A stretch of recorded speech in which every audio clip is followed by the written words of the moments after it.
Hello, everyone, and thank you for joining us for our discussion, Sustainability in the Fashion Industry. Is it scalable? My name is Hannah Cody. I'm a panel organizer for the 19th Annual Social Enterprise Conference, Capital for Good, and a second-year Master of Public Administration student here at the Columbia School of International and Public Affairs. Many of us in the audience today have an interest in leveraging capital in order to generate solutions to the environmental and human rights challenges facing the fashion industry. It's my pleasure to briefly introduce our esteemed group of panelists who will discuss both the risks and opportunities that lie at every stage of garment production, as well as what a sustainable future for fashion may look like given the global COVID-19 pandemic. First, I'd like to welcome Asha Sheikh Dearwester, Chief Strategy and Partnerships Officer at Nest, an organization that seeks to build a new handworker economy to increase global workforce inclusivity, improve women's well-being beyond factories, and preserve important cultural traditions around the world. Asha leads Nest's global and domestic partnerships and revenue generation strategies and served an integral role in the launch of Nest's Seal of Ethical Handcraft, part of an industry-wide initiative to bring ethical compliance training, assessment, and remediation to the informal sector. Next, I'd like to introduce Mallory McConnell, Senior Director of Supplier Sustainability and Partnerships at PVH, one of the largest global apparel companies that is home to brands like Tommy Hilfiger and Calvin Klein. Mallory is responsible for leading, managing, and driving progress against all forward fashion supply chain targets and programs, and has a keen eye on how organizations like PVH can execute human rights and environmental sustainability supply chain programs across global contexts. Anushka Salinas joins us as the President and Chief Operating Officer of Rent the Runway, as well as an alumna of the Columbia Business School. As a brand that has truly reinvented what the modern closet looks like today, Anushka brings a deep understanding of Rent the Runway's unique approach to tackling major sustainability challenges like overconsumption by leveraging the sharing economy. Last, but certainly not least, I'd like to introduce Jessica Schreiber. She is an alumna of the Columbia Graduate School of Arts and Sciences and founder and CEO of FabScrap, a local organization that provides convenient pickup and recycling of fabric scraps from businesses in New York City and creates opportunities for reuse. By addressing the issue of commercial textile waste, FabScrap is bringing much needed innovative solutions to mitigate the impacts at the end of the textile life cycle. Our panel today will be moderated by Rachel Cernansky, Sustainability Editor at Vogue Business, and another alumna of the Columbia Graduate School of Journalism. Rachel brings with her a wealth of knowledge on issues ranging from toxic chemicals in apparel manufacturing to circular business models and fashion's role in global biodiversity loss. So we're very honored to have her with us to guide today's discussion. So with that, I would like to pass it over to Rachel to begin our panel. Hi, thanks, Hannah. Good morning, everyone. I'm excited to have this conversation with such leaders in this space. So let's get started. So let's see. So the majority of those who work in the fashion industry are women, as this panel and demonstrates, and as we all tend to know. But the extensiveness of supply chains that lack women's representation at higher levels of decision making can make it difficult to achieve meaningful, uniform progress on sustainability and human rights. how can organizations work with suppliers and workers across global supply chains to ensure that socially and environmentally responsible practices reach everyone, especially women? And I would love for the panel to address how to do that at different levels of scale, because it's one thing for a small company to try to work on something, but then does that sort of trickle up to larger organizations? So Asha, let's start with you for that.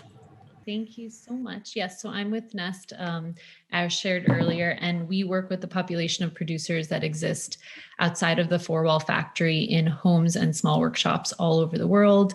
And the majority of the population that we work with is women. And as we think about what is really important in terms of supporting women within the supply chain, it's really rethinking what work looks like and what type of work structures enable and support women. And it's something that we are all considering now as we rethink the future of work and what work looks like for each and every one of us. And homework is a really incredibly powerful tool for women. It provides, in places where there is high gender discrimination and unsafe working conditions or unsafe abilities to actually travel to work, which is what we're seeing currently right now in light of the COVID pandemic, an opportunity for them to earn an income while remaining at home to care for children and other dependents. And that is something that now more than ever, every single one of us can resonate with and can understand and respect and appreciate. And it's really important to also think about the misconceptions around homeworking and these small production mechanisms and systems. One of the most common misconceptions of the space that we work within is that it is small, non-scalable, niche, and localized. But in reality, the space that we work within, the artisan and craft space, is a $500 billion industry, and it includes millions of workers, primarily women. One of the key things that companies can really do in terms of supporting women within their supply chain is think about what type of policies they have in place and how are those enabling or disabling women's inclusion within the supply chain. So things like homeworking policies, subcontracting policies, and rather than emphasizing the risk associated with that, really considering where are there opportunities to help elevate women, and where are there opportunities to utilize these policies to include women. And so another thing that companies can really think about is what tools exist within the industry. As mentioned by Hannah in the introduction, Nest has created and launched the Seal of Ethical Handcraft at the United Nations alongside industry partners, including PVH, Patagonia, West Elm, Target, Eileen Fisher, and many others. It is an incredible tool that is universally applicable across countries and across craft types. And tools like that really help get down to compliance at the end worker level. Alongside that tool, one of the things that Nest has developed is a worker well-being tool for actually assessing what are the impacts of being able to work from home, particularly for women. And some of the incredible data points that are coming out from that worker well-being tool is finding that women who are able and given the opportunity to work from home have actually are able to breastfeed for longer is one example because they are at home. There's also increased power, sense of agency, and decision-making ability that these women have because they are able to contribute to the income for the household and the family. I'd love to jump in and give kind of the Rent the Runway point of view on this next, kind of keying off of some of the points that you made, Asha. I think we certainly believe as a larger scale business that across the board business leaders have a moral obligation to create positive change in the communities that they build. And we knew that kind of the place that we could start doing that, especially with as large as an employee base as we have today, was looking kind of internally at ourselves. And, you know, historically, the company's 11 plus years old now, and we sort of modeled our benefits structures off of those around us in the startup community, larger companies, aspirationally. And we started to realize over the last several years that actually the benefit structure that we had was really fundamentally flawed. And so in early 2018, we made a shift to equalize benefits across all employee types. So our customer service employees, our warehouse employees, of which outnumber our corporate employees multiples to one, as you could probably imagine, we started to realize, why is it that someone that is, just because they're paid hourly, but they've been with us for several years, not getting the same maternity benefits, as an example, or bereavement leave that a corporate employee gets? Certainly the burden on that person is just as great, if not greater.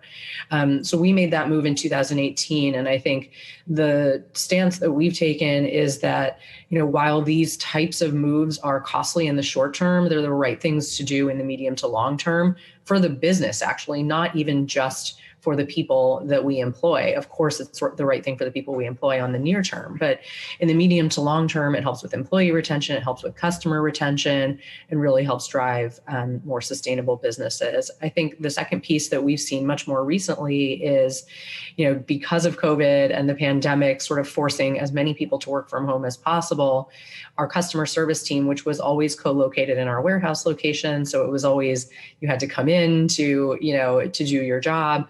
We moved to a fully remote model where we had been gun shy to do it before. And what we've seen is a fundamental shift in ease of recruitment. That was traditionally a very hard place for us to recruit talent. We traditionally got kind of a postgraduate, sort of younger employee base that turned over very quickly and had low job satisfaction. We've now seen that we're able to attract a slightly older, generally working mom, getting back into the workforce type of employee. Their satisfaction with us is extremely high versus where it's been in the past.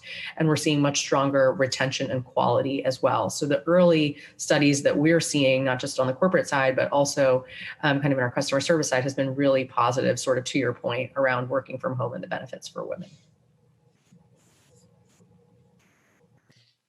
Mallory, did you want to add anything to that Yeah, I was going to say, I can jump in kind of from a more traditional supply chain perspective. So, I think echoing everything you guys have said, when we look at women's advancement and women's empowerment in the supply chain, there's definitely a lot of work to do in this space, right? And so, I want to say women make up anywhere between 75 to 80% of our workforce in the supply chain. So that's huge, right? And when you start to look at that number, that's really at the sort of operator entry level position within the factory. Then when you start to look at supervisor levels or manager levels, that number decreases significantly. So when we've thought about this, we've kind of gone to say, how do we start to address this at like kind of a systemic root cause level that then allows us to see those progressions improve over time? And really, we've looked at this through the lens of training and development, and really life skill and soft skill training for women in the supply chain. So, what we hope and what we've seen is that when we start to empower people and give them education around how to manage issues or how to manage tough conversations with their supervisors, how to, sometimes even ask for time off, financial literacy. We see that this leads to dramatic improvements in terms of professional growth and ability to kind of grow into those next levels and positions. So, I think we kind of double down on that sort of training and capability building piece that hopefully allows us to sort of generate the skills needed for women to then progress and advance within the sort of traditional factory scene. Great. Thanks everyone for those thoughts. Let's move on to the current situation we're in with COVID, which has led to disruptions for all industries, including fashion. Fashion's had enormous impacts. Can you talk about how that has impacted your sustainability initiatives and the challenges or opportunities you see for sustaining responsible business practices in the industry's post-pandemic reality? Jessica, maybe let's start with you there. Sure, yeah. Being sort of at fashion's end of life, we're working with about 500 brands now to pick up their excess material. And that could be rolls of fabric, swatch cards, unwanted merchandise in some cases. I think initially the hard part was that everybody sort of stopped working for a moment. And even in that, waste didn't stop. Even while we weren't working, there were still requests for pickup, and there were still inquiries about where can I send this waste? I feel guilty about sending it to landfill. And so even though COVID kind of put all things in terms of like a workforce and organization on hold, physically the material was still moving and work was still happening. And I think for me working in end of life, it was just another reminder that the waste just never ends. And there's a reason that we're all working towards solutions. I think the next sort of moment where I realized the impact of COVID was as businesses started to reopen. There were several that reopened only because they needed us to pick up everything because they had closed. And it's been really sad to see some of our long-term smaller New York-based brands have to end their operations. On the flip side, there is sort of a regenesis there of, because they're making the sustainable choice, even at the end of their life, they, in some cases, were sending us 1,500 rolls of fabric that now can be redistributed and reused and recycled and are becoming a resource for fashion students, for the fashion industry, for new designers to create more sustainably and have some sort of point of education around textile waste. So I think that decision has been great. And then lastly, I think the hard part for us is always changing the verb, even though we're a nonprofit, from donate to recycle. So much of what we get is not reusable and needs to be recycled. And we're really trying to work with brands to have them understand that the way that they pay for trash pickup or paper recycling, textile recycling needs that same sort of private financial support. And so I think the hardest thing too has been, as everybody's sort of crunching numbers, the first thing they ask is like, well, can I just donate this to you? Can you just take all of my waste for free? And so we're still working within budgets in a tighter way now to make sure that brands have this service, but also that they are supporting the infrastructure for this service to exist. Anyone else want to add to that? Sure. I mean, I can jump in, I think, from, sorry, Nisha, go ahead. No, go ahead. I was going to say, I can just briefly jump in, I think, from a PBH perspective. So, I mean, I think like everyone else, it's been a sort of unprecedented time for both our business as well as for our supply chain. And so, you know, when we think about our sort of commitment to our social environmental programs, really proud to say that I think we've doubled down here and found that this is like more important than ever during this time to continue to progress and invest in these programs. I think at the end of the day, it really speaks to the idea that like our values as an organization are non-negotiable, right? And so, you know, we believe in these causes and we will, you know, continue to support them through hard times and not. You know, I would say maybe two things I'll kind of call out here that I think we're particularly excited about or proud of in terms of work during this time. So, you know, one, I think as we started to see this progress out in the supply chain and see either, you know, regions close or people struggle financially, really looking at how do we start to support and educate our suppliers through that time. So I think, you know, one piece was really thinking about how do we guide our factories and suppliers through guidance around safe work and returns to work and really relying on the WHO guidelines there, but making sure that education got out into the supply chain and that everyone's kind of aware of how to act in a responsible business way during this time.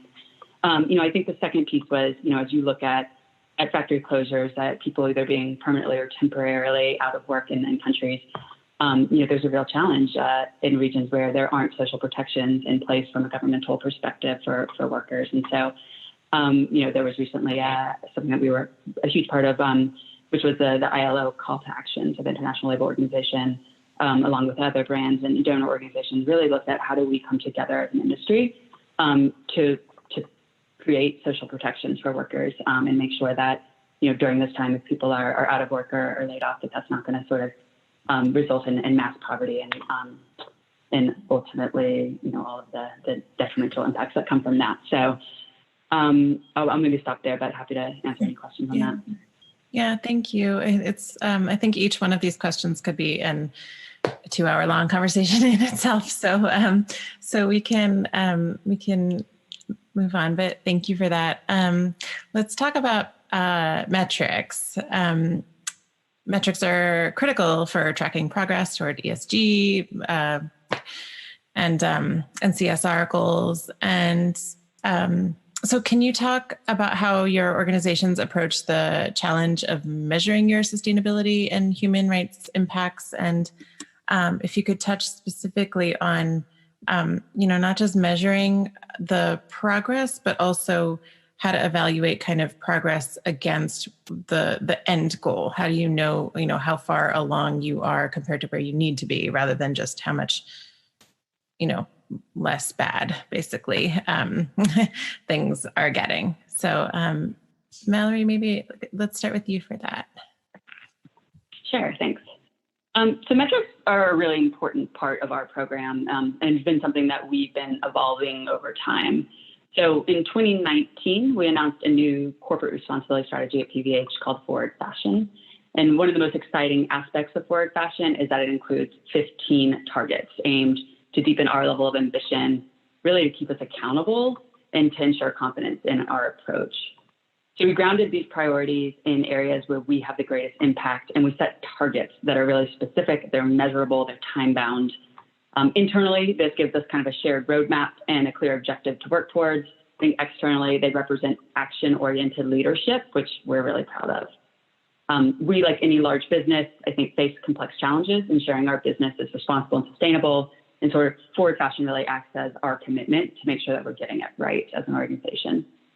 So what I've grown to appreciate about our evolving approach to metrics and reporting is that we're now committed to highlighting not only our successes from the past year, but really our opportunities for improvement in an effort to drive progress towards transparency.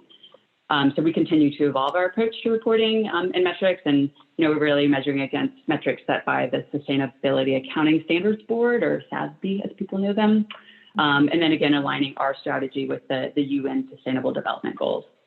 But again, we truly believe that transparency drives accountability, and are getting really comfortable with being humble and honest about where we're seeing really good progress and where we need to accelerate improvement.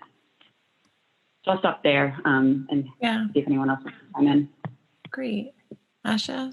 Yeah, I can jump in. So Mallory, I really appreciate that, that framework of transparency drives accountability. That is so true. And I think that there, on the Nest side, there really is, when there's like a willingness to kind of start peeling back the layers of a supply chain and have that level of transparency, then you really can start looking at metrics and improvement, and most importantly, impact and what that impact looks like. The Nest Seal and compliance program in of itself is kind of a metrics tracker. It's built out of a matrix of 150 different standards across the key kind of categories of compliance that you'll see within the traditional factory and supply chain. And the worker well-being tool that I had mentioned that was developed based off a variety of different internationally accepted and adopted mechanisms and tools is implemented at the start of every supply chain compliance program we work with, midway through a program, and every time during assessment and reassessment. And so being able to track metrics utilizing that tool has been really powerful, because we're able to see change over time and be able to see, exactly to your point, the Nest Seal of Ethical Handcraft being the gold standard, and how are we having a continuous improvement approach to that standard over time.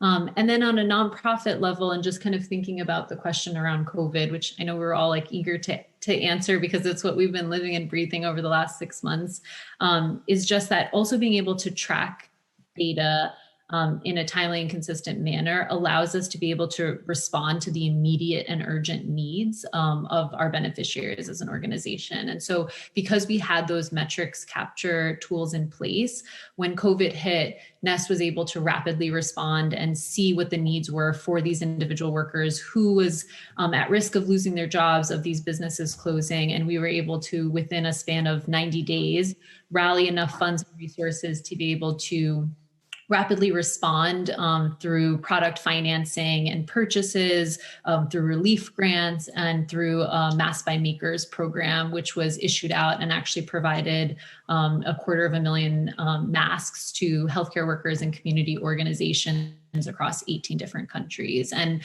really, we would not have been able to do all of that work and do it quickly without having the data. And just on the last point of data is that it was really incredible that within the first few months of COVID, we were able to save 4,000 artisan jobs because of all those relief efforts, which is something we could all be really proud of. That's amazing. Okay, thank you. I love this panel because everyone represents such a different facet of the industry. So, so on that note, Anushka, let's talk about your kind of business model a little bit. What is your business argument for integrating sustainability and human rights into the fashion industry? And where are the major gaps or barriers, including funding, when it comes to advancing these ESG goals? Yeah, I think, you hit the nail on the head, which is the business that we embarked on 11 years ago was, inherently aiming to be a more sustainable model of consumption for the future for fashion, utilizing pieces of inventory over and over and over again, in particular, the types of styles and inventory that would generally only be worn once or twice before being put into a landfill, or now hopefully, given to fab scrap, but we know that's not all the time. So I think that's the way we started, and certainly have evolved the business model to include a subscription program, which has taken our impact from a few times a year to many, many days of the month, sometimes every single day of the month, thereby allowing us to really extend the life cycle of garments, which is a key metric that we look at internally, is extension of the life of a garment. So this has been at the forefront of our thinking as a business since the very beginning. Interestingly, even when we embarked on subscription, we thought that sustainability would be a key value proposition for our customers right at the beginning in 2016 when we embarked on this. And we do a lot of testing and surveying with our customers. And interestingly, at the beginning of subscription, we did not see that in the top 3 value propositions or sort of reasons for sign up that sustainability was really hitting. And what we've seen in the last 12 months is more than doubling of the percentage of customers that tell us that the primary reason that they're coming and signing up for a subscription to fashion is sustainability. So I think that's really illustrative of the change across the board, certainly in the US, and how top of mind environmental sustainability is. Certainly also, affiliation with brands that they think they share values with is super critical. We see that in all of the studies and statistics that, Gen Z and millennials really, really care enough that they're willing to spend more money on businesses where they have kind of aligned business value, moral values with that company. So we've seen, to me, the business argument is the customer argument. It's one that we've been, talking the talk and walking the walk on for many years, but we're really seeing sort of consumers come around and put that at the forefront of what matters to them. And we've sort of doubled down during the period of COVID, to just speak about that for a second, on the circular economy. We believe more than ever in this period of time and coming out of COVID that customers are going to care more and more about this, regardless of what the administration at the time happens to say. I think customers care, and we're seeing that. And so we've sort of restructured our subscription programs with sustainability in mind to reduce shipments, but still deliver the same amount of value. We've doubled down on things like reusable packaging, things like drop-off boxes, which we started back in 2018 and 19, which really help reduce help customers be the last mile and sort of reduce the amount of single parcel packages that are being delivered. So all of that is to say we're investing more during this time because we think it matters more than ever coming out of COVID for the business as well. And so we've commissioned a suite of studies to help us really better measure kind of what our impact is, and sort of keying off of what everyone said. And I love hearing the resounding consistency on this panel. Transparency is, we believe, super important. And for us uniquely, what that means is, consumers don't have a lot of access or understanding necessarily to the choices that they make and what that means for the environment today. And so our goal, once we sort of wrap up some of these studies, is in 2021 to be able to share much more transparently what the impacts of the choices customers can make on our platform are, whether that's choosing to rent something one time, whether that's choosing to purchase it from us via our resale capabilities, really sort of allowing customers to have all the information and make the choices that make the most sense for them. Great. Thank you. We're running out of time, so I'm just going to move to the next question, although I'd love to hear everyone else's thoughts on that. But so let's talk about extended producer responsibility, EPR, which for those who are not familiar is basically a concept trying to address companies' role in managing what happens to their products and the impacts of their products after they have, like, at the end of their lives, once they've been in the consumer's hands. Jessica, let's have you talk about this. Can you talk about how you are tackling the idea of EPR, and then if we could get like a quick kind of 20-second or something run through of the panel of how each of your organizations are sort of grappling with this concept. I think we'd love to hear about that before we move to the Q&A. Sure. EPR is one of my favorite topics. It's actually what I did my final paper at Columbia on. Thinking through sort of end of life and my obsession with trash, it became really apparent working in government and also being a consumer that whether or not something could be recycled is a design decision. In most cases, there could be recyclable components, but if they're not easily deconstructible, then the whole thing is not recyclable. And so there's so much about what happens end of life that I wish could be informed and taken into account at the point of design. And so EPR really makes that possible in a way where whether or not something is disposable or recyclable, it's a policy that would hold the producer more accountable for that. And there's a couple different ways to do that. The best versions of that are not a tax, where it's a tax on the consumer, again, to help create these recycling programs, but take back models or tax rebates for the companies that have take back models or have more recyclable components, really working with the producers themselves so that there's a change in the design behavior as opposed to taxes, end of lives, or credits or fines. So there's really a lot of different ways to model it. And what's exciting is that this already exists for so many different product categories. In 2015, New York State passed it for electronics. I was at the city at the time. Before that policy was passed, 300 buildings had New York City's electronic recycling program. That policy was passed, and overnight we had 3,000 applications for buildings to enroll in that program. So it's also just a really powerful motivator and tool for governments and for consumers to bring an industry into end of life and see real movement towards a more sustainable and circular option. And it's exciting to think about if a designer or a product was going back to its source and they were responsible for deconstructing it, how immediately would that design change? And how immediately would they think about the components and what's recyclable and what could be reused? And so this exists already in France for textiles. And so I think it's coming. And that's something that even in launching Fab Scrap and kind of talking through with brands, like the value prop of using Fab Scrap is that at some point, I think there will be some accountability for waste streams, and starting to think about your recycling systems now and your material components now is a way to get ahead of that and be more involved and actually proactive in a way where if you're a leader here, you could be informing the policy and not just subject to whatever is being passed. Great. Okay. I don't know if we have time. Maybe Mallory, is this something that that you guys are addressing, or should we just move to the Q&A? No, I'm happy to chime in here. I mean, I think I'll look at it from less of a sort of traditional EPR perspective, but just on the, what I think is a true business opportunity around circularity, right?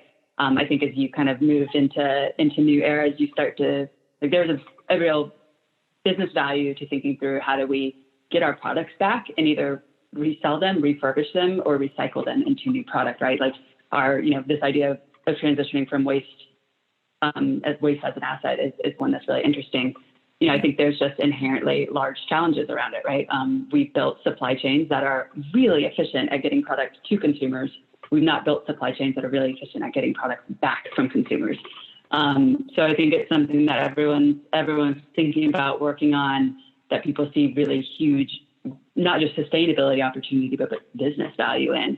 And so really looking forward to it in terms of what kind of comes out of this in the next, 5 to 10 years. Yeah, great. Okay, thank you. I think Hannah's going to take over from here. Yes, thank you all so much. And I feel like I have a million questions, and I think that our audience members certainly do too. So really excited to dive in. Just a friendly reminder to our participants, if you have any questions, please feel free to drop them in the Q&A. And if you don't necessarily have a question on top of mind, feel free to scroll through and upvote ones that resonate with you. And this will help us prioritize making sure that we're answering the questions that really are most interesting to our audience. So I'll start out then with this question that talks about the issue of complexity with supply chains, and how, when you're looking especially at global supply chains where maybe there are either transparency issues or you're looking at multiple countries, how do you really integrate sustainability into models like that when you're juggling a lot of balls? So maybe that's a question, Mallory, if you'd like to start, then we can open up. Yeah. So, I mean, I guess just to give you guys maybe a high level overview. So, we obviously operate a pretty complex supply chain. I want to say we operate in over 52 different countries. And that's just production countries, not retail countries. And, it's definitely a challenge that we face. And, I would say the first is really setting up kind of platforms of expectations, and then kind of measuring against those in a standardized kind of global way. I think then thinking through, how do we really focus on improvement and sort of capability building, and continue to like engage with our manufacturers to ensure that, human rights are non-negotiable, and that, we're really starting to see the level of environmental performance that we need. I think that's really on a sort of supplier stance. I think the next level of work that we're really trying to do is, how do we take the data that we're getting out of our programs and our industry peers as well, and start translating that into conversations at levels that really affect sort of systemic change, right? So how are we using our data to then go out and talk to regulators in country, or other sort of tripartite organizations that are important to us, and like really have conversations so that we can systemically solve some of these challenges and issues. I'd love to jump in here and just add to a little bit of that. I think one of the key things, given how complex the supply chains are, and just even seeing some of the Q&A questions around raw materials, is really kind of the first, and it's two words, but it's very, very complicated, is supply mapping and supply chain mapping. And it's really a key first step in trying to figure out what are the policies and processes that need to be put in place to be applicable for each level and layer of the supply chain. And then I would just say, second to that, what is really critical is the capacity building that Mallory mentioned, and being able to, once those policies and expectations are created and the supply chain is mapped, which is a huge undertaking in itself, is how is that information then being disseminated to each layer and level of the supply chain. And that's a really critical component, because policies can be posted on a website, they can be internalized within a company, but how are they actually getting into the hands of each level and layer of the supply chain? Absolutely. Yeah. And definitely part of the accessibility part, not only for consumers, but for those who are employed within supply chains. So thanks for bringing that up. Next, and I think that Jessica, you touched on this a little bit already, but we can dive a little bit more into the role of government regulation. And would love to hear your opinions on where you think government role is in promoting sustainability in the fashion industry versus market-driven approaches.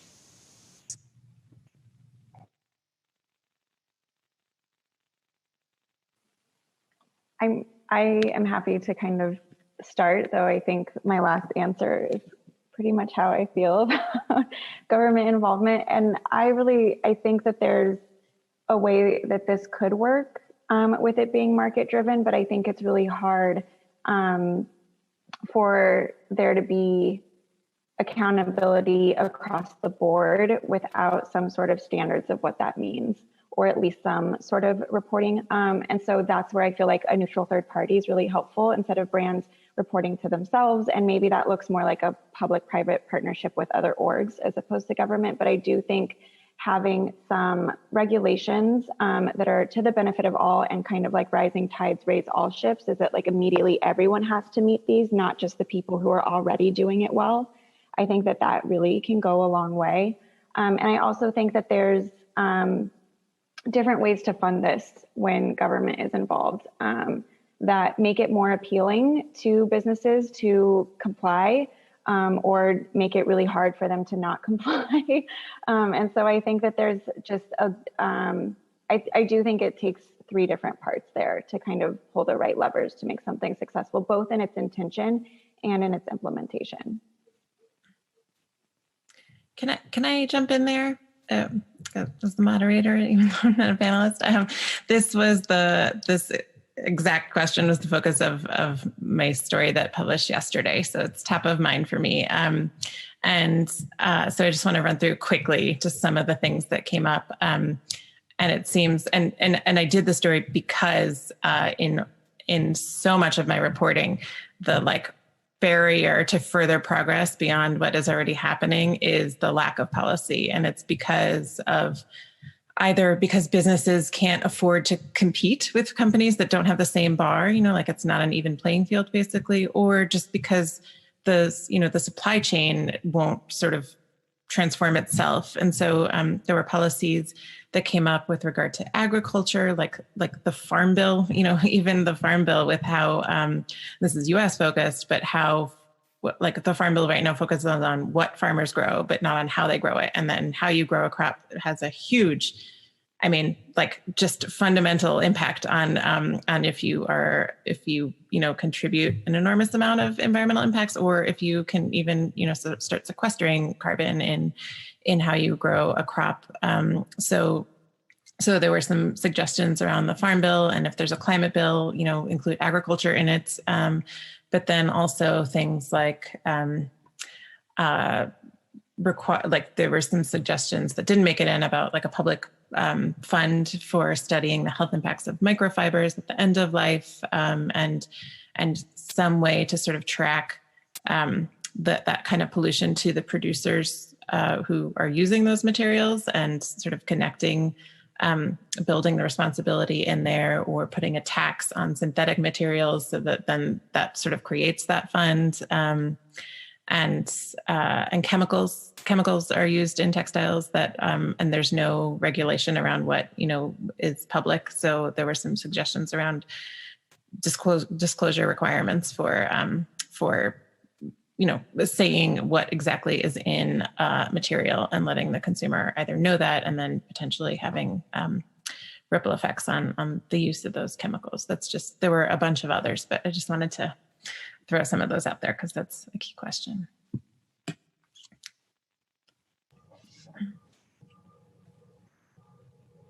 Did you want to jump in, Anushka? Oh, no, I was just looking at the next question that might be coming up, and I have a really obvious response. Perfect. Yeah, so let's just then jump right into the next question, which I think is the $1 million question that I know I get a lot, which is around affordability and how do we make sustainable fashion more economically accessible to more consumers. Yeah, and my answer is the obvious one, which is there's many pieces to kind of the journey of operating your life in a more sustainable way. And I think, something that resonates with us a lot is that 80% of a woman's closet is worn 3 times or less. So even if you had purchased an organic cotton t-shirt instead of a regular t-shirt, which is the right choice and everyone should do that, if it's not something that you're going to wear a lot and get a lot of usage out of, fundamentally, it's not necessarily a more sustainable choice. And that's obviously the bedrock of our business, is really helping to drive better utilization, less ownership of things that you don't really need to own. That's not to say that there's not a portion of one's closet that you should own. Certainly the jeans that you're going to wear very often and the sweaters that you're going to wear very often and things like that make a ton of sense, because you'll probably wear them 20 times or more. But really offerings like Rent the Runway, offerings like ThredUp and The Real that are helping to, ensure that garments and accessories are not just getting used a few times or not at all and thrown into a landfill, are very affordable choices in kind of ways to get dressed. So I think all the new business models, of which Rent the Runway is one, is really helping to drive kind of value and sustainability at the same time.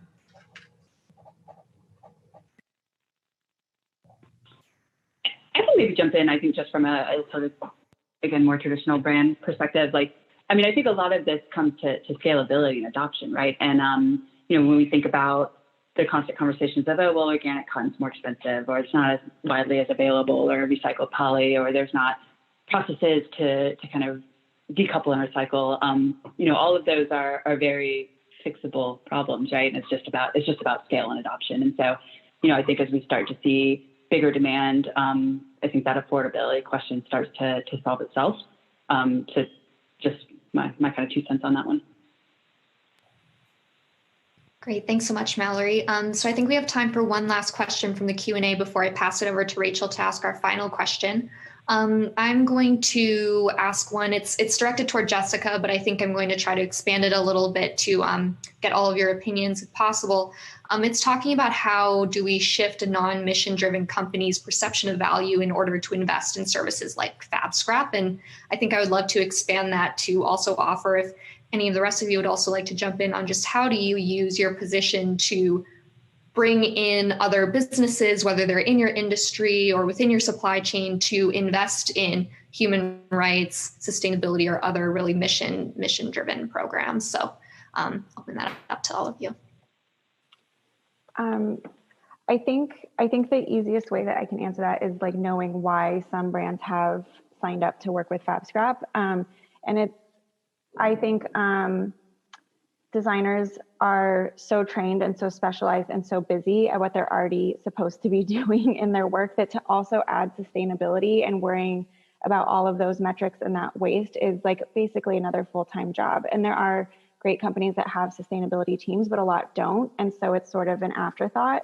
And so the value, I think where we find it is that we'll take everything and we'll figure out where it goes and what the highest end possible use is and how to redistribute it, and do that anonymously for you if you like, so that you can continue doing the work that you were trained and meant to do, while educating on, well, we can't recycle spandex. So knowing that, would that change the way that you design, or knowing where we're at with certain recycling technologies? So the first, I think, is just taking that burden of educating themselves on all of the possible things. And so I think there's a huge case to be made for third-party partnerships there, and cross-collaboration. Like, my background is not fashion, it's waste management, but fashion needs waste management, and fashion needs engineers and reverse logistics. And I think there's a lot of cross-collaboration there. The other thing is going back to, like everybody said, the data and the transparency. And across the board, commercial waste is not something that we have a lot of transparency on, really, in any industry. And so that Fab Scrap is not just providing this service that can be sort of validated in where all of the material is going, but then also giving as much information as possible back to the brand, so that we can say how much was reused, recycled, what went to landfill and why, and convert that into CO2 savings for them, trees planted equivalent for them. And so I think that's where there's real value in sort of these third-party partnerships. And I think as much as brands understand paying for the service, you're not going to get a report from landfill about how much you sent to landfill and its impact, but you will working with companies like Fab Scrap. I don't have much to say except wholeheartedly agree. I think the third-party partnerships and collaborations are really, really the key. And exactly to what Jessica shared is that it's a lot of education and creation and design and development, which is just difficult to find the bandwidth and space to do it. And is it really even necessary when there are third parties or other experts out there within the sector and space that you can collaborate with, so that you don't have to design a supply chain mapping tool, so that you don't have to rely on your auditing firms who are very used to working with factory spaces to be able to apply those same standards outside of factories. So collaboration and third party support is really critical.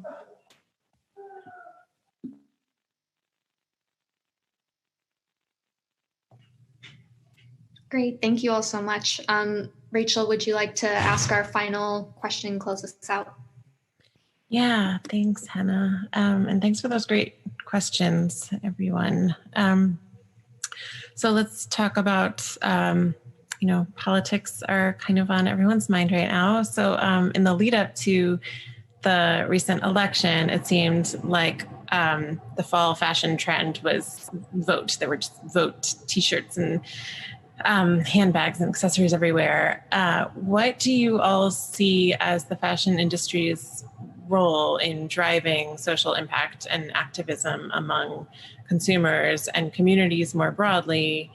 And specifically, how does that role sort of mesh with not driving, continued overconsumption and overproduction? Who wants to start with that simple question?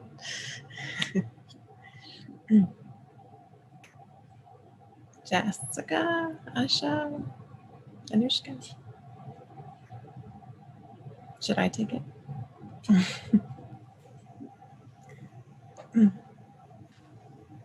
Anushka, let's go with you.